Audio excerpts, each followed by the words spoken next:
Today is Friday, November the 24th, the 48th day of the war, and I'm joined by Richard Pater, the director of BICOM, the British Israel Communications and Research Centre. Now, Richard he joined BICOM from the Israeli Prime Minister's office, where he spearheaded the engagement with the foreign press. Following the Second Lebanon War, he received the Prime Minister's Prize for Excellence. He served in the IDF Armoured Brigade, where he twice received commendations, and continues to serve in the reserves. Though, Richard, I'm not sure that you've been called up just yet.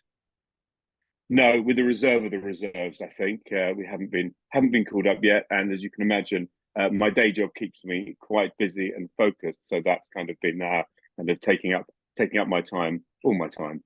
Right. Okay. Well, thank you for joining us at this very busy and stressful period. First of all, let's talk about the latest with regard to the hostage negotiations. What's going on right now? So right now we're in this very strange waiting period. The ceasefire or the pause in the fighting, as the IDF are stressing, came into effect early this morning, 7 o'clock local time. There was one rocket fired out of Gaza towards the Gaza periphery a few minutes afterwards, which was shot down by the Iron Dome. And since then, it's been quiet. According to the framework of the agreement, we're waiting until 4 o'clock local time, which is another 3.5 hours time as we're speaking, for the first batch of 13 hostages to be released. There's obviously a lot of tension here. I mean, I think it's palpable. I was just out in Jerusalem this morning, and kind of everyone is conscious, almost looking at their watches, waiting. Will it actually happen? There is obviously a great deal of distrust and cynicism towards Hamas. But we're waiting to see what will happen this afternoon. I mean, I'm sure there will be pictures, although we won't get the Israeli media, obviously, in the world media, will be super interested to extract and hear the stories of the people that are coming out. But we understand they're first going to be taken to medical facilities. They'll be reunited with their families and go through all sorts of both physical and mental tests as well. And do we know the names that are on that list of the first 13? I have not seen the names. I have not seen the names published. I mean, it is out there. I think some of the Israeli media have been given them, but it's still under embargo. And until they are returned into Israel, we won't. Then I imagine we'll get the details of exactly who was fortunate to be in that first batch. And do you think that, from Hamas's point of view, there's a distinction between the hostages that have become the most high profile? I'm thinking of the little baby Kfir, maybe foreign nationals like Emily Hand, the Irish girl, and others that are less high profile. Do you think that's part of their calculation? No, I think Hamas have a different set of criteria in terms of who they regard as the high values, and they make a distinction basically between the soldiers and the civilians. And like we've had in Israel for almost a decade, the bodies of 2 IDF soldiers that they've held, that continues to be kind of their highest assets, primarily because they understand that they can extract from Israel the greater concessions with regard to the prisoners and the terrorists, the murderers that they have serving in Israeli prisons, that they want to see released. Now, one of those 2 bodies which have been held by Hamas for 9 years is Hadar Goldin, as far as I understand, who was a soldier who was ambushed during the last Gaza war in 2014 in contravention of a UN-brokered ceasefire. Do you think that that's weighing on the minds of IDF commanders at the moment?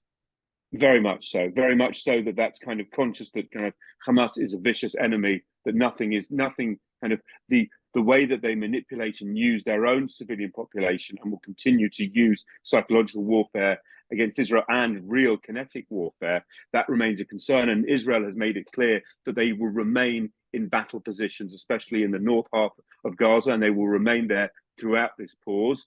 But there is obviously high level of vigilance and concern that the Hamas will use this opportunity to attack and kind of extract further painful measures against Israel. Now,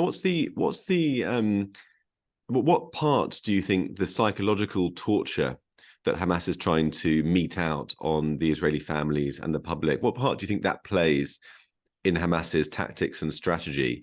We've seen, for example, the Israelis insisting that families were not broken up. So hostages from the same family were released together rather than one of them and keeping the other in captivity, because the latter scenario would mean there's still a family in pain. What do you think Hamas's thoughts are with regard to that? So, although this hasn't been kind of formally declared, my understanding was that Israel built that into into their agreements, that there wouldn't be any separation of mothers and their children. There will be separation, sadly, from the fathers, and potentially from older children as well, that may be in kind of military serving age and older. But Israel, kind of fully aware of that exact point of cynicism, have kind of closed that loophole, apparently, so there won't be a case of mothers and children separated. And do you think that shows that Hamas are motivated to keep up the political pressure coming from the families of the hostages on the Prime Minister to try to curtail his desire, his appetite for further military operations? I think that's an element of it, an element of Hamas agenda. But I also think it speaks to a degree about the pressure that Hamas is under itself, especially from the external leadership of Hamas and that relationship, that interface between Qatar and the US as well. There's been a lot of discussion here, kind of about the role that Qatar is playing. That obviously, kind of in a bigger picture, play a very duplicitous and dangerous role within the region more widely. But in this specific case, at the moment, they're kind of the carrot is prevailing over the stick. But the idea is that at some point, the US has what to pressure the Qataris on as well.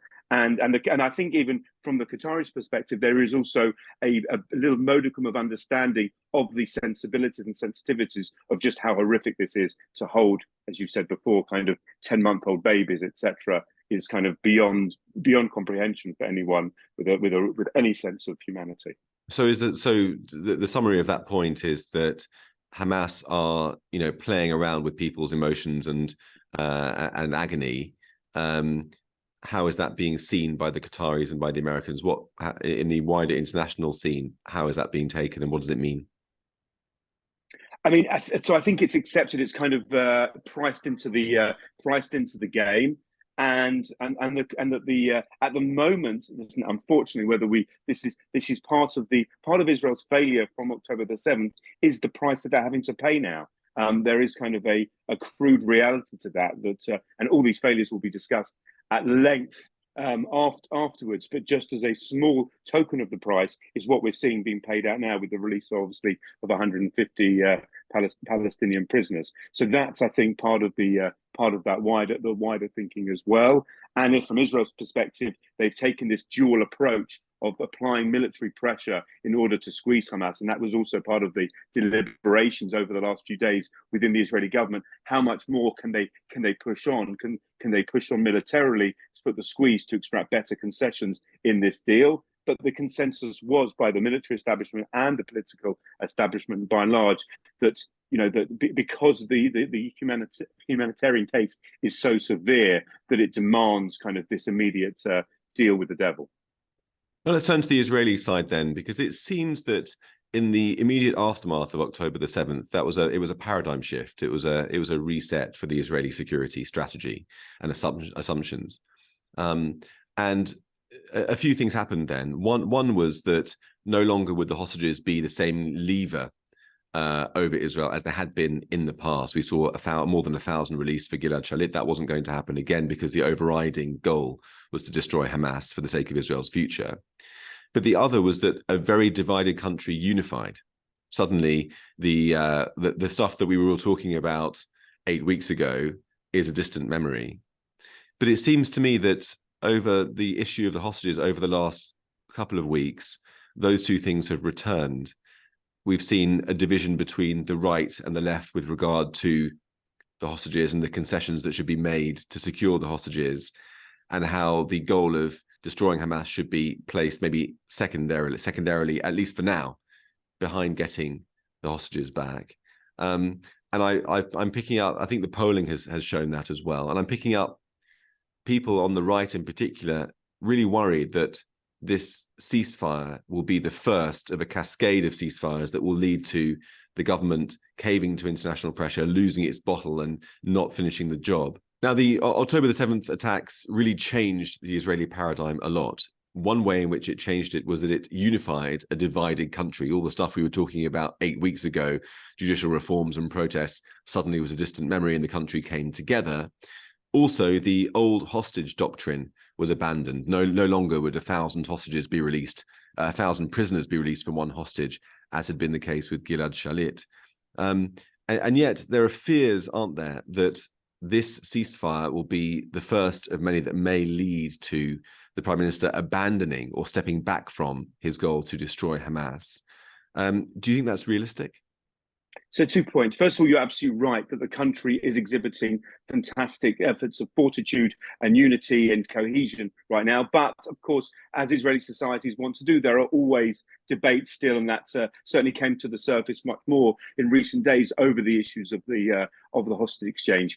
However, I think there is still that unity of purpose, the duality of both having to release as many hostages as possible, whilst at the same time completely destroying Hamas militarily and their political control. And so there is a wide consensus that understands, at least internally in Israel, that that can't be done with the job half finished. I think they've made remarkable progress so far in the north, but all of the Hamas senior leadership remains in the south. There is still remains 10 out of 24 Hamas battalions are pretty much unharmed in terms of command and control in the south of Gaza, particularly in Khan Yunis, particularly in Rafah.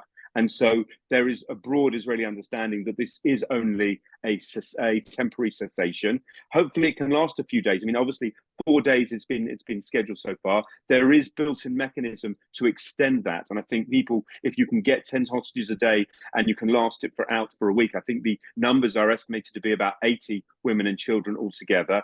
If it can stay for that long and get all the women and children out, that would be fantastic. But at the end of the day, the military campaign will then continue. As I said before, troops remain in battle positions on the ground. And I think at least kind of the most important barometer in terms of international legitimacy is the White House. It almost, crudely speaking, it begins and ends there. And I have a lot of respect and admiration for the British government and the stance that they've taken in this. We saw yesterday the visit of Lord Cameron. But bottom line, it's really the White House that matters and only matters. And at the moment, the sounds coming out of the White House support and understand Israel's agenda here. And in a way, the pause in the fighting now gets the hostages, some hostages back, we hope, but also satisfies some energy from the White House, some desires from the White House to see some humanitarian aid going into Gaza. Yeah, absolutely. So let's talk a little bit then about the Israeli position and the price that Israel is paying through this ceasefire. I mentioned earlier Hadar Goldin, who was ambushed and killed when Hamas broached a ceasefire back in 2014. I think there's a misconception in the West that a ceasefire, Israel will just stop and then that's it, static. But actually, with every hour that goes by, if you're not maneuvering, if you're not going on the offensive against the enemy, you're falling into a less advantageous position as Hamas continue to gather intelligence and to prepare the battlefield in advance of the next move. So that's clearly a concern, but I think Israeli planners, practitioners have built that in. They understand that the static positions are there. They've been reinforced. They have good visuals, and obviously, the fear remains, obviously, because of the subterranean threat. But we saw yesterday the IDF announced 400 shafts of tunnels have been found and decommissioned this morning before the ceasefire came into effect. The tunnels underneath Shifa Hospital that were exposed just in the last couple of days have also been destroyed. I think one of the sensitive issues in the north of Gaza, as my understanding this morning, are the Gazan population who hid out in public buildings, in school, in UN compounds, left their home, but didn't flee to the south. They are now coming out of their safe hiding and returning to their neighborhoods, and that's sensitive because there is again the challenge between maintaining the distinction between a civilian population, but fearful that within that population, Hamas non-uniformed combatants could try an element of surprise and attack. So that's the 11th of vigilance now. Right. So I'll come back to that point in a minute. But before I do, you've got a rather fine map of Gaza behind you. Can you just, I mean, I know that this is it's being video, but it's also going out as an audio only podcast. So bridging those two requirements, are you able to give us a sense of where the Israeli troops are now, what progress they have made, and where the bastions of Hamas are still holding out? Sure. So I'll apologise first of all for viewers that this is a very old map. I don't know if you can see, but it dates from deliberately from May 2005. Therefore, it includes this blue areas of where the Jews, the Israelis used to have Jewish settlements within the Strip.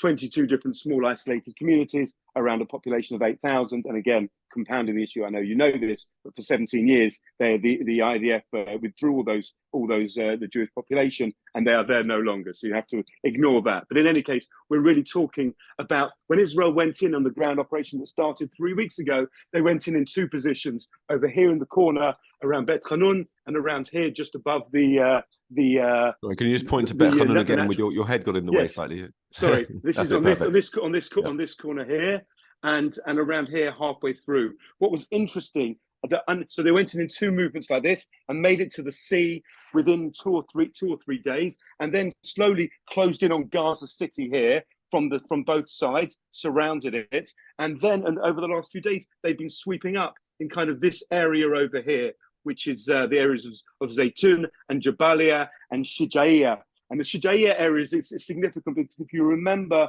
in 2014, the military operation that had a ground incursion then looked very different. Then they went in kind of a broad swathe about 3 kilometers deep to there. And this is where they got stuck in the fighting. So this time around, having learnt those lessons, they circumvented it in a pincer movement, surrounded it, and have now coming from the west over to the eastern neighborhoods and are sweeping up. And again, according to the military briefings that I've had, they estimate 24 battalions over the whole of the Strip, 14 in the north, 10 in the south. 10 have been, and I wrote this in your paper this weekend, 10 have been kind of compromised in terms of their command and control. And that this corner here are the 4 that remain that are basically have been swept up and have been engaged with over the last few days. Right. So for people who didn't have the benefit of visuals, Richard was sorry. No, it's all right. No, it's good. Just to summarize, so there were 2 incursion points in the north that were to the left and the right. They both went straight across to the sea, curved around in a pincer movement to contain Gaza City. And then it's been a case of mopping up the resistance around that area that's been basically sealed and enclosed.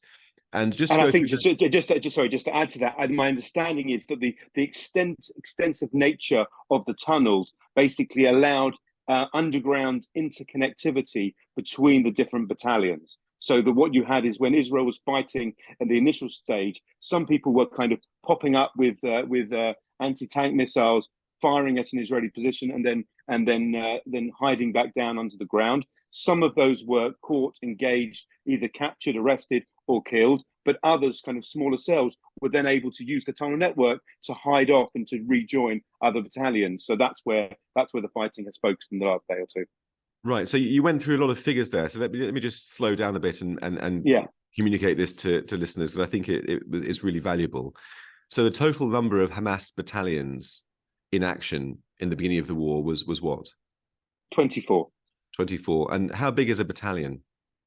They're not all unitary. This is not, as much as they have shown military capabilities and command structures, there are some, let's say on average, around 1,000 fighters in each one, but some could be 2,000 or 3,000, some could only be a few hundred. Okay. And these battalions were spread across North and South Gaza to begin with? They're geographic battalions that take over the whole, the kind of extend over the whole of the Gaza Strip. And were they all underground? No, I mean, they have a combination of factors. Some of them often there are lookouts, and some of them have buildings. Some of them were also the kind of doubled up as the homes of some of the senior commanders, and then had infrastructure underneath. And again, some of the things that the troops have found just in the last day or two is kind of hordes of rockets being hid under the beds in children's bedrooms and in mosques and in other kind of in schools. Kind of every bit of civilian purpose buildings that were meant to be immune from anything militarily have been subverted by the Hamas, and deliberately chosen to store weapons and to be firing positions as well. Right. Now, the Israeli operation so far has been remarkably quick and effective. A snapshot now, there's a ceasefire. What level of disarray does Hamas now find itself in, given that it started off with these 24 battalions spread across the strip? For our understanding is that, as I said, of the 14 battalions in the north half, 10 have had their operational and command structure compromised. That's not meant to say they're totally destroyed, but they're no longer functioning as they did before the war. I mean, we are all waiting for more accurate IDF figures on the fatalities and on kind of their successes in targeting combatants. We don't have that. The closest we've got are comments that several thousand have been killed, but we don't yet have precise numbers. Okay, which then leads me to my next and final question, or final area to talk about, which is what's coming next. So presumably, I mean, there's an idea around that many of Hamas's key figures and fighters, including Yahya Sinwar, have moved to the south, where the civilians have been told to hide. How can this war be won? So every briefing that I have with the IDF, they caution that this is a long campaign that can take months. It may not look in the same characteristics as we've seen in the first few weeks. It may change shape, but at some point, it's impossible to imagine inconceivable any other way that ground forces will need to enter into the south of the Gaza Strip. We've already seen signs of, as again, Israel always scrupulously covers a policy of distinction, that they will ask the civilian population to leave an area, which effectively gives also the Hamas gunmen advance notice of where the attack's coming from. That's the nature of fighting an ethical war, even in heavy urban areas. So the civilian population are being asked to leave western Khan Yunis, which is just down here. So you can see it's kind of deep into the heart of the centre. So the west of the city are being asked to evacuate already. Presumably that after the ceasefire, that will then begin some form of a ground operation in those areas. And if they can't do the same as the north, at least they can make some inroads there. In fact, I read some criticism this morning to say that the IDF would have had the capacity to have done both at the same time. That with regarding the success in the north, they really should have started the campaign in the south already a week ago and made some inroads there. They haven't done that yet. They've done it by an aerial bombing campaign. Last night they announced the head of the Hamas Navy was killed and targeted. I would say that's kind of a second rank. I mean, that's like a level of an equivalent of a military general, not the top tier of the Hamas leadership, but kind of the second level down of senior military commanders. And so that will, I presume, continue to be their target. And if you look here, ironically, the area here on the coast, which used to be the Jewish settlement 17 years ago, is the Al Mawasi area. And this is an area of several kilometers long, which is considered the safe zone. And that's the area where they're encouraging all the civilian. And that's the area where the humanitarian aid coming in from Egypt, from Rafah, will be heading to the Mawasi to service that civilian population. And there's been some thought that maybe some foreign aid ships might anchor just there in that zone, including a French ship, perhaps, to provide aid from the sea to Gazan civilians over there. Yeah, my understanding is both the French and the Italian Navy have offered that. There is also conversations with the Cypriot government to try and establish a sea corridor for humanitarian aid.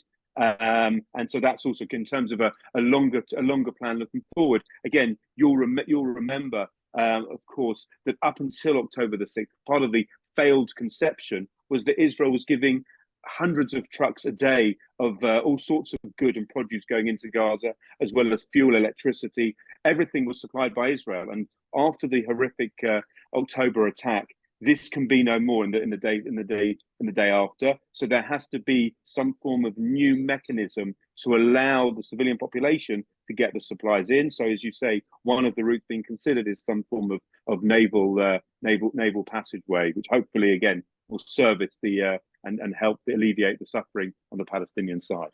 Right. So In terms then of the final the end game, the final destruction of Hamas, when Israel can say mission accomplished in the perhaps ironic words of George W. Bush all those years ago on that aircraft carrier. What does that look like? I mean, you've got Hamas fighters who are blending in with the civilian population, who can move around without being detected.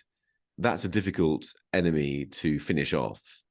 Is the first strategic objective to destroy all of the tunnels, which is really that will remove their capacity to form any kind of meaningful military assault, and to then deal with the counterinsurgency threat as it would on the West Bank or anywhere else? Is that the general gist of how this is going to go? I think in broad terms, yes. I do think that Israel, I mean, the victory picture would look like, and this is what we used to talk about after rounds of Gaza, and because of the scale of this, victory pictures are a little bit simplistic and not the perfect prism in which to judge this, because it needs to be kind of a root and branch treatment. But only when civilian population of the Gaza border neighborhoods are able to come back and return at peace with their families will that really signify kind of a successful operation. In more practical terms, before we get to that stage, crudely speaking, the Hamas leadership, those people that are kind of known within the Israeli public discourse of Yahya Sinwar, Mohammed Dief, and others of the senior leadership need to be targeted, and crudely they need to be killed in order to prove that the Hamas leadership is over. And we've already seen signs, by the way, from some of the Palestinian civilian population that have been waving the white flags and have been kind of, for the first time in years, been able to finally talk out and express their disdain for Hamas. Obviously, there is a hope that more of that, the weaker Hamas is, the more civilian voices inside Gaza will be heard to say just what damage that all of this horrific situation is brought about by Hamas, and that they are seen as to be the responsible party. And then, of course, the hope, and this is the big if, is that the Israeli government has no desire to stay in Gaza in the long term. No one serious is talking about a reoccupation. That's not on the Israeli agenda. Although I will caveat and say that it's likely that the military presence and freedom of operation is likely to last for months, maybe even up to a year. Who knows how much longer? So we should caution that. But at some ultimate end game, a mechanism needs to be found to return civilian power and control to a non-Hamas affiliated, authentic Palestinian leadership, and that will be a huge challenge for Israel and the international community. Right. I mean, just on that point about Palestinian anger towards Hamas, as I may have mentioned to you before, from my days as a foreign correspondent, I've got an old colleague in Gaza, a Palestinian colleague, and I've spoken to him on the phone. Actually, just the other day, I was waiting for the train in Winchester, and he phoned me up from Khan Yunis, and told me that there's a lot of anger, as he said, as he described it, amongst Palestinians. Everyone's angry with Hamas. He actually was quite sympathetic towards the IDF. He was saying, good on the IDF for taking on this battle. I just want security for my kids in the future, and it cannot happen under Hamas. So I think, he was speaking to me sotto voce over the phone using code words, not saying the word Hamas, but I think it's representative of a groundswell of feeling, which there's no opinion polls will represent this, of course, but there is a sense that that's beginning to rise. That's got to be a bad thing for Hamas as well. Well, exactly. I mean, this is, hopefully we'll hear more and more of these voices, and I think one of the indicators of Israeli success will be that they've lived under a totalitarian regime. Let's be clear. For the last 17 years, there's been no freedom. That whenever foreign media has gone in to do those interviews on the streets, every interview is conscious of what the response will be to any Hamas awareness of any sort of criticism. So that's going to be a really important indicator to look at in the next in the next period ahead, how confident they feel about speaking out against Hamas. We also understand, kind of in the wider Arab world, there is also no love lost for Hamas as well, because it is a twisted version. This is not true Islam, and I think for all of us that believe in coexistence and a future of Jewish-Arab partnership and cooperation, understand that Hamas is a radical Islamist ideology that is not authentic to a peace-loving religion. And so Israel has many important partners, I hope, amongst the Palestinians, but certainly wider afield within the region, that we are part of a pragmatic, moderate camp. The examples of the Abraham Accords countries and the way that they have accepted the authentic role that Judaism has always been a part of the region. That very kind of obvious but sensible and brave acknowledgement is what we need to see more from Arab leaders going forward, and hopefully indigenous amongst the Palestinians as well. I couldn't agree more. In fact, it seems to me sometimes from Britain that there's more support for Hamas on the streets of London than there is in the Arab world.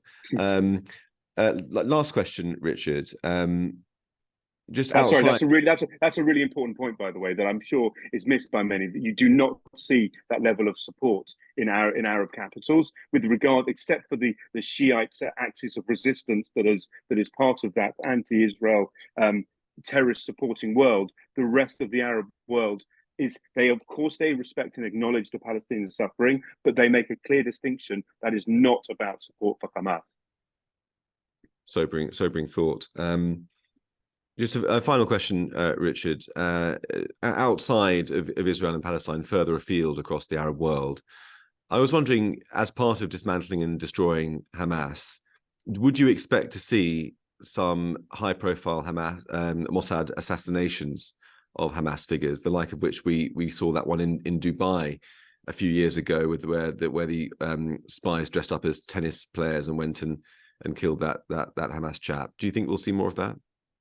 Well, I don't see Israel carrying out those sort of attacks in friendly countries now that Israel has peace with the Emirates. Operations in Dubai, I think, are off the agenda. The question is, Turkey? And I don't even. Turkey. Turkey is certainly a potential, but I think most of the Hamas leadership are either these days in Lebanon or in Qatar. With maybe a little bit coming back now. There's amongst the Islamic Jihad actually within Damascus and southern Syria. There's quite a lot in Turkey, though, particularly the financial operations in Turkey and Istanbul.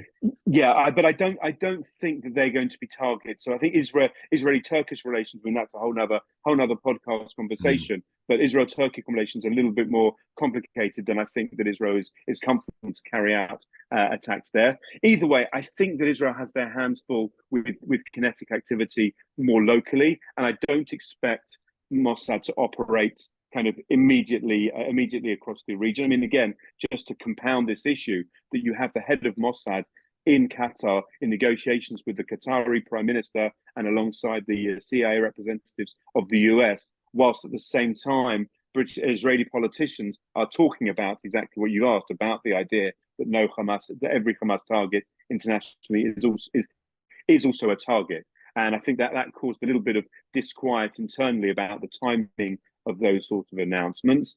And because of the role that Qatar is playing within the hostage scenario, whilst that process is still playing out, I don't see any immediate targeting of Hamas abroad. But to repeat the Prime Minister, that threat in the longer term should remain on the table. And if there is, then the hostage issue, I think, is that balancing and sequencing is very careful and fragile right now. But that's the priority. The assassinations may come later. Right, I suppose sooner or later we'll see a reckoning, a sort of post-Munich style reckoning, perhaps across the Middle East. Well, Richard, thank you so much for your time. It's been instructive and illuminating as ever, and I hope to welcome you back on the podcast soon. With pleasure. Always good to